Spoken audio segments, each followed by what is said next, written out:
Inilah sebuah kisah tentang anak tumbuh dibesarkan oleh ular piton. Seperti apa? Simak selengkapnya. Di pedalaman hutan Kalimantan yang lebat, di mana cahaya matahari hanya dapat menembus melalui celah-celah dedaunan yang rapat, hutan hidup dalam denyut kehidupan yang tak terjamah manusia. Di sana, sungai mengalir deras, membawa cerita-cerita lama yang tersembunyi di balik gemericik air. Hutan ini bukan sekadar kumpulan pepohonan, melainkan rumah bagi makhluk-makhluk liar dan penuh misteri. Di tengah keheningan hutan ini, sebuah legenda lahir. Kisah tentang seorang anak manusia yang dibesarkan oleh seekor ular piton raksasa, penjaga rahasia alam. Bertahun-tahun lalu, di sebuah desa kecil di tepi sungai Mahakam, hiduplah keluarga sederhana. Arya dan Melina adalah pasangan muda yang hidup dalam damai bersama putra mereka yang baru berusia 2 tahun, Ardan. Mereka adalah keluarga bahagia meski hidup dalam keterbatasan. Desa mereka yang berada di tepian sungai seringkali dihantui oleh banjir musiman. Namun tak ada yang mempersiapkan mereka untuk malam yang mengubah segalanya. Musim hujan datang dengan derasnya, membawa banjir bandang yang menelan desa itu dalam hitungan jam. Malam itu, hujan turun seperti air mata dari langit. Sungai meluap, arusnya mengamuk, menghancurkan apa saja yang menghalangi jalannya. Warga desa berlarian dalam kegelapan, mencoba menyelamatkan diri. Arya dan Melina menggendong Ardan dalam perahu kecil, berusaha melawan derasnya arus untuk mencapai tempat yang lebih aman. Namun, arus sungai begitu kuat, menghantam perahu mereka hingga terbalik. Dalam kekacauan itu, Melina berusaha meraih Ardan yang tergelincir dari pelukannya, tetapi arus terlalu kuat. Dalam sekejap, tubuh kecil Ardan terseret jauh oleh derasnya air. Ketika pagi tiba, desa itu hancur dan tak ada jejak Ardan. Warga yang mencari hanya menemukan puing-puing dan kesedihan yang mendalam. Mereka menganggap bahwa Ardan telah tenggelam menjadi korban sungai yang ganas. Namun, alam memiliki rencana lain untuk anak kecil itu. Jauh dari desa, tubuh kecil Ardan terdampar di tepi sungai, tak sadarkan diri. Ia terbaring di atas lumpur, dikelilingi oleh heningnya hutan. Dari balik semak-semak, muncullah seekor ular piton raksasa, panjangnya lebih dari 7 meter. Ular itu meluncur perlahan, matanya yang kuning bersinar dalam gelap, menatap tubuh kecil itu dengan rasa penasaran. Ular itu yang oleh penduduk setempat disebut sebagai penjaga hutan, biasanya memangsa apa saja yang lemah dan tak berdaya. Namun, ada sesuatu yang berbeda. Entah karena naluri keibuan atau dorongan takdir, ular itu tidak menyerang. Sebaliknya, ia melingkarkan tubuhnya yang besar dan bersisik di sekitar Ardan, melindungi tubuh kecil itu dari dinginnya malam dan ancaman binatang buas lainnya. Ketika pagi datang, ular itu membawa Ardan ke sarangnya, sebuah gua tersembunyi di balik akar-akar pohon beringin besar. Gua itu gelap, lembab, tetapi aman. Disinilah kehidupan baru Ardan dimulai.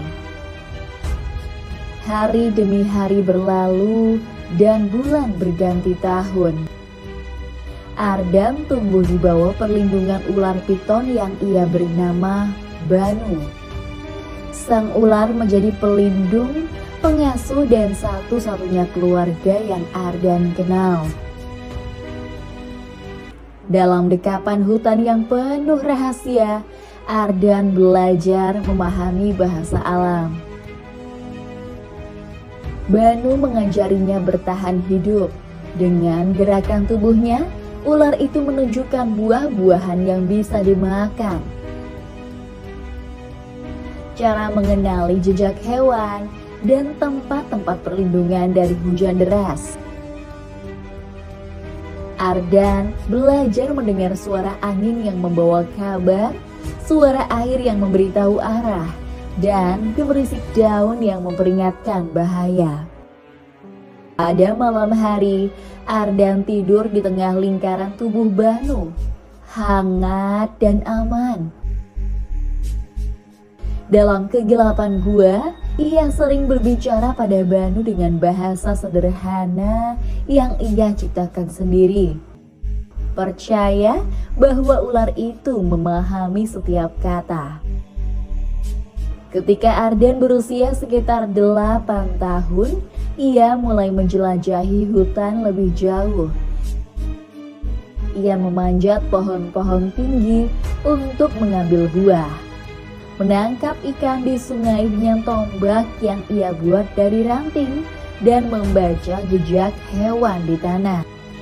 Suatu hari, saat berada di tepi sungai, ia melihat seekor buaya besar mendekat. Buaya itu mengaum, menakutkan Ardan hingga ia terjatuh ke dalam air. Dalam sekejap, Banu muncul dari semak-semak, meluncur dengan kecepatan kilat. Ular itu melingkar di sekitar buaya, terlibat dalam pertarungan sengit. Setelah beberapa saat yang menegangkan, buaya itu mundur, menghilang ke dalam sungai. Ardan tahu bahwa hidupnya sekali lagi diselamatkan oleh sahabatnya. Pertemuan dengan dunia luar ketika Ardan berusia sekitar 15 tahun, ia mendengar suara yang berbeda dari suara hutan. Suara manusia. Ia mendekati sumber suara dengan hati-hati dan menemukan sekelompok pemburu yang sedang berkemah di tepi sungai. Mereka terkejut melihat seorang remaja berpakaian dari kulit pohon dan dedaunan dengan rambut panjang yang tak terurus. Para pemburu mencoba mendekati Ardan, tetapi ia melarikan diri ke gua tempat Banu menunggunya. Namun, kehadiran manusia membawa perhatian yang tak diinginkan ke wilayah itu. Dalam beberapa minggu, semakin banyak orang datang, termasuk penduduk desa yang mendengar tentang anak hutan. Penduduk desa yang percaya bahwa Banu adalah ancaman, datang dengan senjata untuk memburu ular itu. Mereka menganggapnya sebagai roh jahat yang harus dimusnahkan. Ardan berdiri di hadapan Banu, melindungi ular itu dengan tubuhnya, memohon agar mereka pergi. Namun, ketakutan mereka terlalu besar. Dalam momen yang memilukan, Banu memilih untuk melarikan diri, tidak ingin melukai manusia. Sebelum pergi, ular itu melingkarkan tubuhnya di sekitar Ardan untuk terakhir kalinya, seolah memeluknya dalam perpisahan. Ardan menangis, memanggil nama Banu, tetapi ular itu menghilang ke dalam hutan. Ardan akhirnya kembali ke dunia manusia, tetapi hatinya tetap di hutan. Kisahnya menjadi legenda, diceritakan dari generasi ke generasi, sebagai simbol hubungan mendalam antara manusia dan alam.